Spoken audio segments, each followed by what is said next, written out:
In sociology, we make a distinction between sex and gender. Sex is the biological trait that society uses to assign people into the category of either male or female, whether it be through a focus on chromosomes, genitals, or any other physical ascription. When people talk about the differences between men and women, they are often drawing on sex, on rigid ideas of biology rather than gender, which is an understanding of how society shapes our understanding of these biological categories.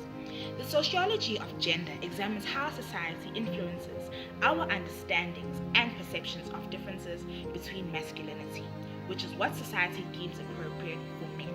Femininity is what society deems appropriate behavior for a woman.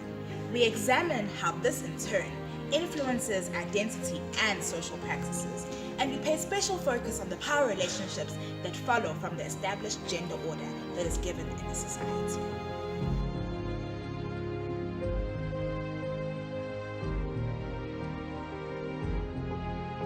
What are the conflict theorists' views on gender? Conflict theorists view gender as men being dominant in the household and obviously the woman being oppressed. This is caused by being the man, the role that is given and expected by society to go out and be the provider. Then they will make most of the decisions in the household. So if the woman tries to put in her input, she will not be allowed or accepted, yes, because she has to speak, she has to submit, yes, to her husband or male. According to Denson Mack, conflict theories suggest that men, as a dominant gender, subordinate women in order to maintain power and privilege in society. So because of this, the men will always have power over the women.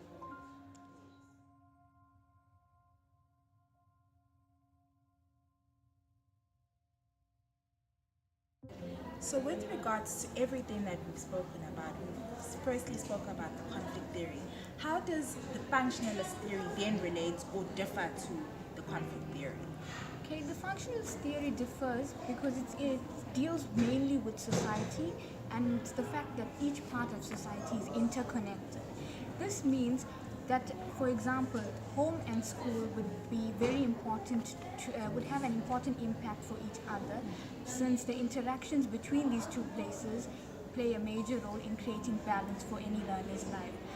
So therefore, the society being interconnected would lead to harmony and balance in the functionalism theory.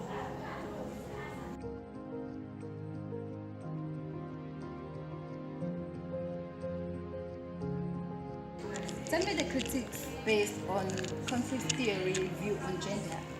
Conflict theories views promotes and emphasizes gender roles, and this is a power struggle between males and females. Conflict theories view men as dominant and women as subordinate. According to conflict theory, social problems are created when the dominant group, which are men, exploit or oppress the subordinate group. Men and women should be treated equally. No group between the two should be seen as dominant or subordinate.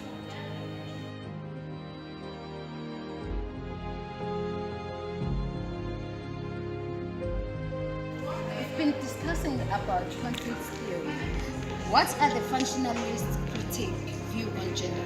So the functionalist critique on gender is that the traditional family, which is seen as necessary by persons, oppresses women because they are expected to fulfill a role of a housewife, which ultimately makes women dependent on men for an income. So it ends up benefiting men who benefit from women's emotional and domestic labor.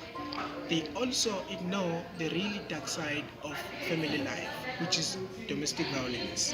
So you could take this criticism even further by arguing that the functionalist theory is itself ideological, by arguing that societies need nuclear family to provide effective socialization. So this theory itself reinforces the social order.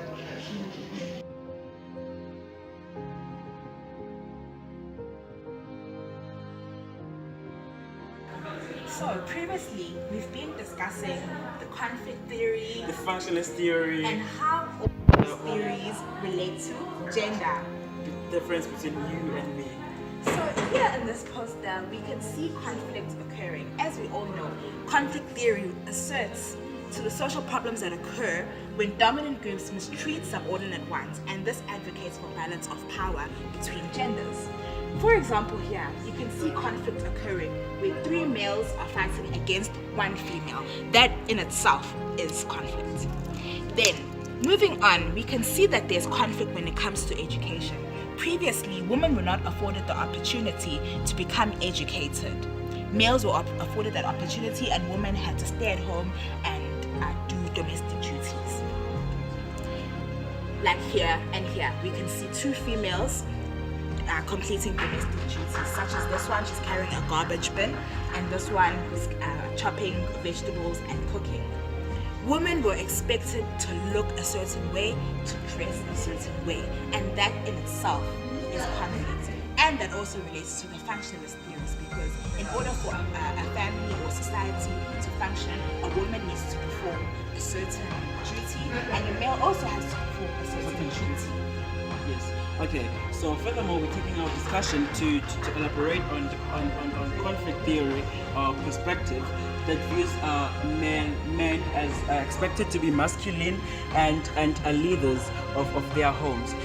For this instance, we're going to look at the fact that back in the 19th century or in the past, men were given a privilege to study and to obtain or to work towards their goals. Conflict arise as well, whereby you see that women in these days are fighting to become close, yes, to close the gap between male and female, females. and the fact that the male are dominant and females are suppressed. Back to functionalism.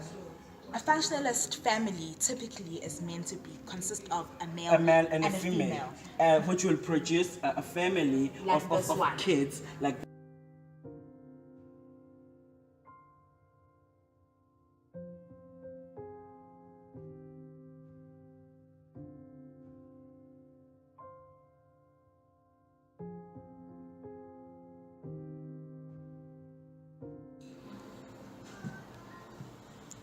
There is conflict seen in the amount of pay given between men and women.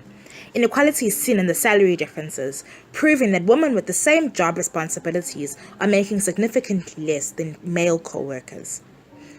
Lower wages affect the economic security of single mothers, single women, and families that rely on women's earnings.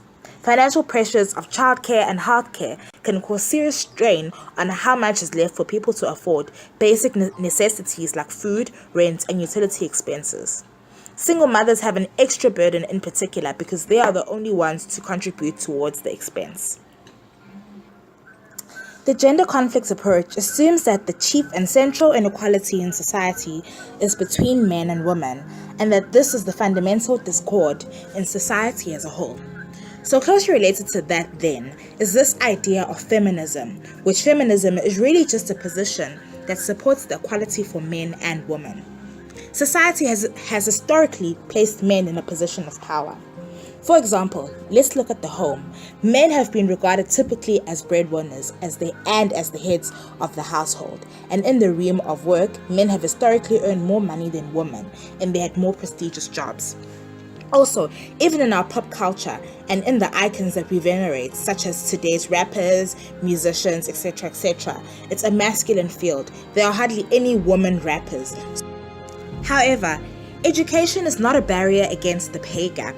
Women with higher levels of education are still prone to receiving less pay than men with the very same equal education. Although it's apparent that this inequality negatively affects the well-being of a woman and their families, conflict among society is publicly then shown.